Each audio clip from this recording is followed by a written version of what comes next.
सप्तमो अध्याय। अश्वत्थामा द्वारा द्रौपदी के पुत्रों का मारा जाना और अर्जुन के द्वारा अश्वत्थामा का मानमर्दन। श्री शौनक जी ने पूछा, सूत जी, सर्वज्ञ एवं सर्वशक्तिमान व्यास भगवान ने नारद जी का अभिप्राय सुन लिया, फिर उनके चले जाने पर उन्होंने क्या किया? श्री सूत जी ने कहा, ब्रह्म नदी सरस्वती के पश्चिम तट पर शम्याप्रास नाम का एक आश्रम है। वहाँ ऋषियों के यज्ञ चलते ही रहते हैं। वहीं व्यास जी का अपना आश्रम है। उसके चारों ओर बेर का सुंदर वन है। उस आश्रम में बैठकर उन्होंने आचमन किया और स्वयं अपने मन को समाहित किया। उन्होंने भक्ति योग के द्वारा अपने मन को पूर्णतया एकाग्र और निर्मल करके आदि पुरुष परमात्मा और उनके आश्रय से रहने वाली माया को देखा। इसी माया से मोहित होकर यह जीव तीनों गुणों से अतीत होने पर भी अपने को त्रिगुणात्मक मान लेता है और इस मान्यता के कारण होने वाले अनर्थों को भोगता है। इन अनर्थों की शांति का साक्षात साधन है केवल भगवान का भक्ति योग। परंतु संसार के लोग इस बात को नहीं जानते। यही समझकर उन्होंने इस परमहंसों की संहिता श्रीमद्भागवत की रचना की।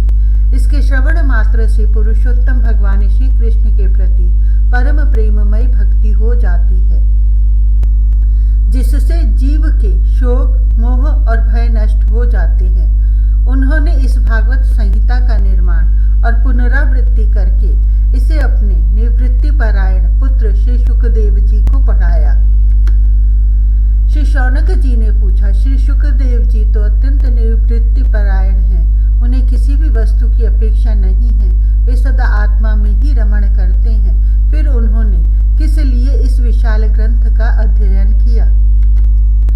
श्री सूत जी ने कहा, जो लोग ज्ञानी हैं, जिनकी अविद्या की गांठ खुल गई है और जो सदा आत्मा में ही रमण करने वाले हैं, वे भी भगवान की हेतु रहित भक्ति किया करते हैं, क्योंकि भगवान के गुण ही ऐसे मधुर हैं जो सबको अपनी ओर खींच लेते हैं। फिर श्री सुखदेव जी तो भगवान के भक्तों के अत्यंत प्रिय और स्वयं भगवान वेद व्यास के पुत्र हैं। भगवान के गुणों ने उनके हृदय को अपनी ओर खींच लिया और उन्होंने उससे विवश होकर ही इस विशाल ग्रंथ का अध्ययन किया।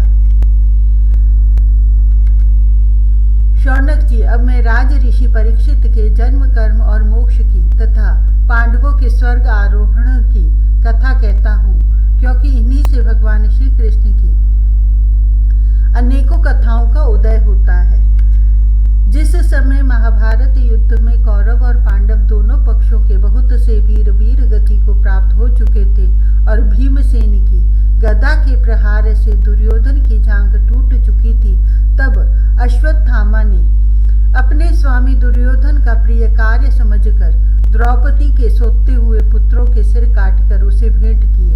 यह घटना दुर्योधन को भी अप्रिय ही लगी, क्योंकि ऐसे नीच कर्म की सभी निंदा करते हैं। उन बालकों की माता द्रौपदी अपने पुत्रों का निधन सुनकर अत्यंत दुखी हो गई। उसकी आंखों में आंसू छलछला आए, वह रोने लगी।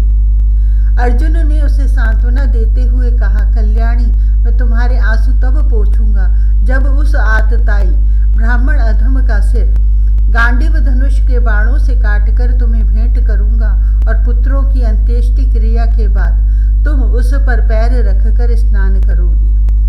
अर्जुन ने इन मीठी और विचित्र बातों से द्रौपदी को सांत्वना दी और अपने मित्र भगवान श्री कृष्ण की सलाह से उन्हें सारथी बनाकर कवच धारण कर और अपने भयानक गांडीव धनुष को लेकर वे रथ पर सवार हुए और गुरुपुत्र अश्वत्थामा के पीछे दौड़ पड़े। बच्चों की हत्या से अश्वत्थामा का भी मन उद्विग्न हो गया था। जब उसने दूर से ही देखा कि अर्जुन मेरी ओर झपटे हुए आ रहे हैं, तब वह अपने प्राणों की रक्षा के लिए पृथ्वी पर जहां तक भाग सकता था रुद्र से भयभीत सूर्य की भांति भागता रहा। जब उसने देखा कि मेरे रथ के घोड़े थक गए हैं और मैं बिल्कुल अकेला हूँ, तब उसने अपने को बचाने का एकमात्र साधन ब्रह्मास्त्र ही समझा।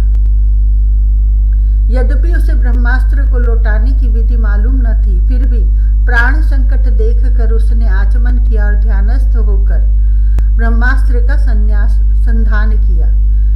उस अस्त्र से सब दिशाओं में एक बड़ा प्रचंड तेज फैल गया। अर्जुन ने देखा कि अब तो मेरे प्राणों पर ही आ बनी है। तब उन्होंने श्री कृष्ण से प्रार्थना की।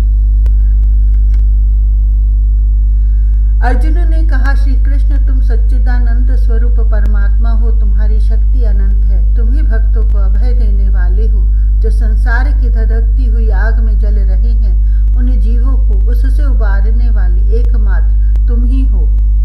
इस प्रकृति से परे रहने वाले आदि पुरुष साक्षात परमेश्वर हो। अपनी चित्त शक्ति स्वरूप शक्ति से बहिरंग एवं त्रिगुणमयी माया को दूर भगाकर अपने अद्वितीय स्वरूप में स्थित हो। वही तुम अपने प्रभाव से माया मोहित जीवों के लिए धर्म आदि रूप कल्याण का विधान करते हो। तुम्हारा यह अवतार पृथ्वी का भार हरण करने के लिए और तुम्हारे अनन्य प्रेमी भक्त जनों के निरंतर स्मरण ध्यान करने के लिए है। स्वयं प्रकाश स्वरूप श्री कृष्ण, यह भयंकर तेज सब और से मेरी और आ रहा है। यह क्या है, कहाँ से क्यों आ रहा है, इसका मुझे बिल्कुल पता नहीं है। भगवान ने कहा, अर्जुन यह अश्वत्थामा का चलाया हुआ ब्रह्मास्त्र है। यह बात समझ लो कि प्राण संकट उपस्थित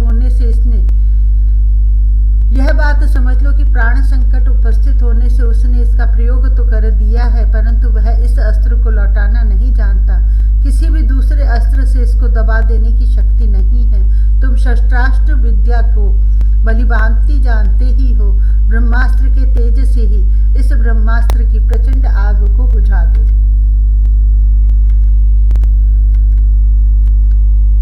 सूत जी कहते हैं, अर्जुन विपक्षी वीरों को मारने में बड़े प्रवीण थे। भगवान की बात सुनकर उन्होंने आचमन किया और भगवान की परिक्रमा करके ब्रह्मास्त्र के निवारण के लिए ब्रह्मास्त्र का ही संधान किया। बाणों से वेष्टित उन दोनों ब्रह्मास्त्रों के तेज प्रलयकालीन सूर्य एवं अग्नि के समान आपस में टकराकर सारे आकाश और दिशाओं में फैल गए और बढ़ने लगे। तीनों लोकों को जलाने वाली उन दोनों अस्त्रों की बढ़ी हुई लपटों से प्रजा जलने लगी और उसे देखकर सबने यही समझा कि यह प्रलय काल की सांवर्तक अग्नि है। उस आग से प्रजा का और लोकों का नाश होते देखकर भगवान की अनुमति से अर्जुन ने उन दोनों को किया। अर्जुन की आंखें क्रोध से लाल लाल हो रही थी। उन्होंने झपटकर उस क्रूर अश्वत्थामा को पकड़ लिया और जैसे कोई रस्सी से पशु को बांध ले वैसे ही बांध लिया। अश्वत्थामा को बलपूर्वक बांधकर अर्जुन ने जब शिविर की ओर ले जाना चाहा, तब उनसे कमल नयन भगवान श्री कृष्ण ने कुपित होकर कहा, अर्जुन इस ब्राह्मण अधम को छोड़ना ठीक नहीं है, इसको तो मार ही डालो। इसने रात में सोए हुए निरपराध बालकों की हत्या की है। धर्मवेत्ता पुरुष असावधान, मतवाले, पागल, सोए हुए बालक, स्त्री, विवेक ज्ञान शून्य, शरणागत, रथहीन और भयभीत शत्रु को कभी नहीं मारते, परंतु जो दुष्ट और क्रूर पुरुष दूसरों को मारकर अपने प्राणों का पोषण करता है, उसका तो वध ही उसके लिए कल्याणकारी है, क्योंकि वैसी आदत को लेकर यदि वह जीता है तो और भी पाप करता है और उन पापों के कारण नरकगामी होता है। फिर मेरे सामने ही तुमने द्रौपदी से प्रतिज्ञा की थी कि मानवती, जिसने तुम्हारे पुत्रों का वध किया है, उसे उतार लाऊंगा। इस पापी को लांगार आतताई ने तुम्हारे पुत्रों का वध किया है और अपने स्वामी दुर्योधन को भी दुख पहुंचाया है, इसलिए अर्जुन इसे मार ही डालो। भगवान श्री कृष्ण ने अर्जुन के धर्म की परीक्षा लेने के लिए इस प्रकार प्रेरणा की, परंतु अर्जुन का हृदय महान था। यद्यपि अश्वत्थामा ने उनके पुत्रों की हत्या की थी, फिर भी अर्जुन के मन में गुरुपुत्र को मारने की इच्छा नहीं हुई। इसके बाद अपने मित्र और सारथी श्री कृष्ण के साथ वे अपने युद्ध शिविर में पहुंचे। वहां अपने मृत पुत्रों के लिए शोक करती हुई द्रौपदी को उसे सौंप दिया। द्रौपदी ने देखा कि अश्वत्थामा पशु की तरह बांधकर लाया गया है। निंदित कर्म करने के कारण उसका मुख नीचे की ओर झुका हुआ है। अपना अनिष्ट करने वाले गुरुपुत्र अश्वत्थामा को इस प्रकार अपमानित देखकर द्रौपदी का कोमल हृदय कृपा से भर आया और उसने अश्वत्थामा को नमस्कार किया। गुरुपुत्र का इस प्रकार बांधकर लाया जाना सती द्रौपदी को सहन नहीं हुआ। उसने कहा, छोड़ दो इन्हें, छोड़ दो। ये ब्राह्मण हैं, हम लोगों के लिए अत्यंत पूजनीय हैं, जिनकी कृपा से आपने रहस्य के साथ सारे धनुर्वेद और प्रयोग तथा उपसंहार के साथ संपूर्ण शस्त्र अस्त्रों का ज्ञान प्राप्त किया है। वे आपके आचार्य द्रोण ही पुत्र के रूप में आपके सामने खड़े हैं। उनकी अर्धांगिनी कृपी अपने वीर पुत्र की ममता से ही अपने पति का अनुगमन नहीं कर सकी। वे अभी जीवित हैं। महाभाग्यवान आर्यपुत्र, आप तो बड़े धर्मज्ञ हैं। जिस गुरुवंश की नित्य पूजा और वंदना करनी चाहिए, उसी को व्यथा पहुंचाकर आपके योग्य कार्य नहीं है। उसी को व्यथा पहुंचाना आपके योग्य कार्य नहीं है। जैसे अपने बच्चों के मर जाने से मैं दुखी होकर रो रही हूँ और मेरी आंखों से बार बार आंसू निकल रहे हैं, वैसे ही इनकी माता पतिव्रता गौतमी न रोए। जो उच्छृंखल राजा अपने कुकृत्यों से ब्राह्मण कुल को कुपित कर देते हैं, वह कुपित ब्राह्मण कुल उन राजाओं को सपरिवार शोकाग्नि में डालकर शीघ्र ही भस्म कर देता है। सूत जी ने कहा, शौनक आदि ऋषियों, द्रौपदी की बात धर्म और न्याय के अनुकूल थी। उसमें कपट नहीं था, करुणा और समता थी। अतएव राजा युधिष्ठिर ने रानी के इन हित भरे श्रेष्ठ वचनों का अभिनंदन किया। साथ ही नकुल, सहदेव, सात्यकी, अर्जुन, स्वयं भगवान श्री कृष्ण और वहां पर उपस्थित सभी नर नारियों ने द्रौपदी की बात का समर्थन किया। उस समय क्रोधित होकर भीमसेन ने कहा, जिसने सोते हुए बच्चों को न अपने लिए और न अपने स्वामी के लिए बल्कि व्यर्थ ही मार डाला, उसका तो वध ही उत्तम है। भगवान श्री कृष्ण ने द्रौपदी और भीमसेन की बात सुनकर और अर्जुन की ओर देखकर कुछ हंसते हुए से कहा। भगवान श्री कृष्ण बोले, पतित ब्राह्मण का भी वध नहीं करना चाहिए और आतताई को मार ही डालना चाहिए। शास्त्रों में मैंने ही ये दोनों बातें कही हैं, इसलिए मेरी दोनों आज्ञाओं का पालन करो। तुमने द्रौपदी को सांत्वना देते समय जो प्रतिज्ञा की थी, उसे भी सत्य करो। साथ ही भीमसेन, द्रौपदी और मुझे जो प्रिय हो वह भी करो। सूत जी कहते हैं, अर्जुन भगवान के हृदय की बात तुरंत ताड़ गए और उन्होंने अपनी तलवार से अश्वत्थामा के सिर की मणि उसके बालों के साथ उतार ली। बालकों की हत्या करने से वह श्रीहीन तो पहले ही हो गया था, अब मणि और ब्रह्म तेज से भी रहित हो गया।